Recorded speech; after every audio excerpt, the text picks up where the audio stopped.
Senhor presidente, eu trago hoje duas indicações, dentre as outras que eu fiz, que eu acho que são mais importantes de tratar.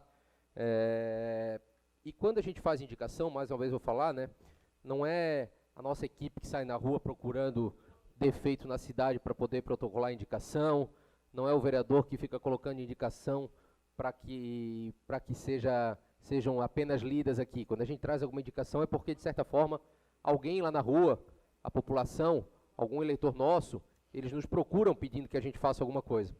E a Avenida Aniceto Zack, tá, ela foi toda revitalizada, e tem um trecho dessa avenida que fica em frente ao número 147, em que a faixa, aquela calçada ali para os cegos, que ela é vermelha, que ela tem os seus pontilhões, que ela é um pouco diferenciada, existe um obstáculo no meio.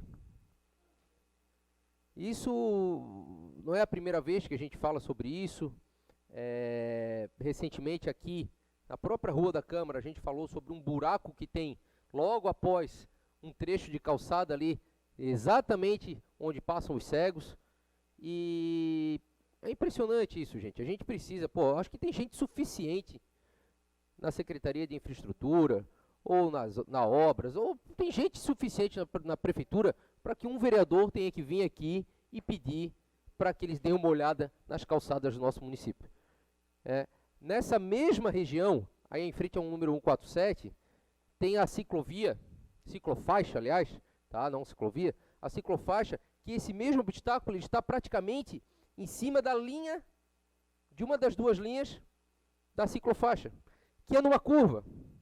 Então, se alguém que está pedalando, e aqui eu não estou falando de pessoas que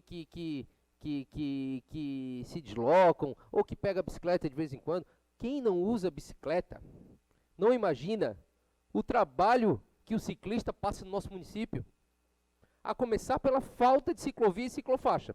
As que tem, estão abandonadas, ou então tem um obstáculo. Numa curva, se um ciclista passar ali e bater o pedal nesse obstáculo que tem nesse ponto da Aniceto Zack, ele vai cair na faixa de rolamento. E daí ele tem que torcer para que não esteja passando algum carro naquele momento. Já bastam os inúmeros acidentes, já basta a morte que a gente teve aqui na Avenida das Torres, na Aniceto Zack, nessa mesma avenida na qual eu trago aqui agora um requerimento.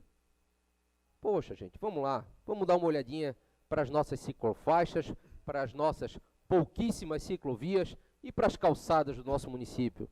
Uma obra dessa, ela é tão cara, ela custa tanto, é impossível que a gente não tenha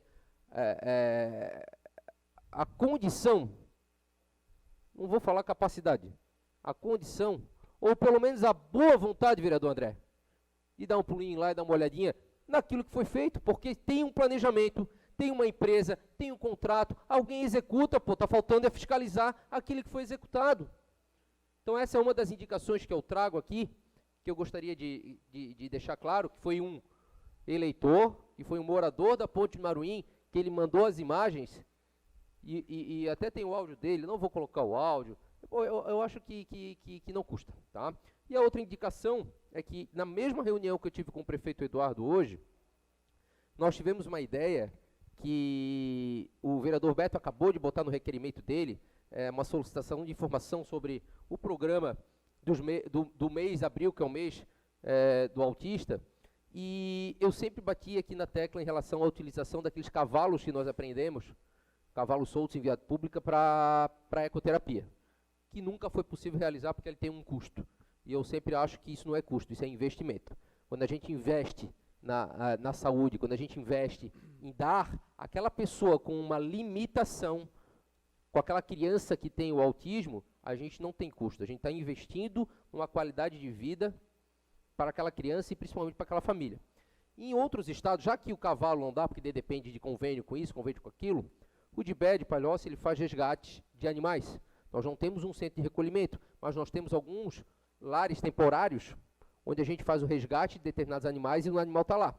Constantemente a gente tem que fazer feira de adoção para tentar doar esse animal para a nova família, mas nós tivemos a ideia hoje de fazer a cão-terapia, que já existe em outros estados, principalmente em hospitais, né, onde a utilização do cão faz com que, principalmente com a criança, né, tenham ganhos, né, na sua saúde, ou com pessoas com determinado tipo de deficiência, principalmente no que se refere à questão afetiva, social, comportamental.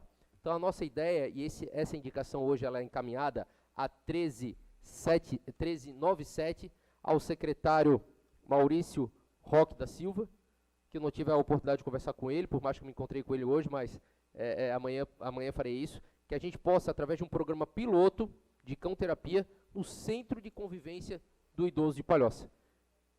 Essa é a nossa ideia, de poder aproveitar o animal que a gente resgatou, que ele vai ser treinado, e mais uma prova de que a gente simplesmente não tira o animal da rua.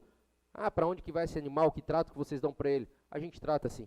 Ele está lá em lar temporário, ele é castrado, ele é vacinado, assim como são os cavalos. Então essa é a minha indicação que fica hoje aí ao Maurício Roque da Silveira, que eu pretendo amanhã conversar com ele para a gente poder inovar mais uma vez no que se refere à causa animal.